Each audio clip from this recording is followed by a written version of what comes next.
আজকের লেসনে একটা important topic নিয়ে কথা বলবো, সেটা হলো অনুবাদ।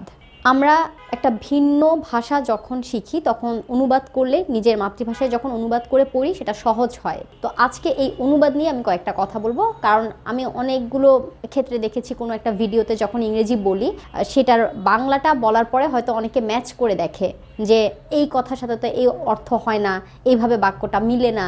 এই জন্যই আজকে আমি বুঝাবো অনুবাদ কয় ধরনের এবং অনুবাদ কিভাবে হওয়া উচিত।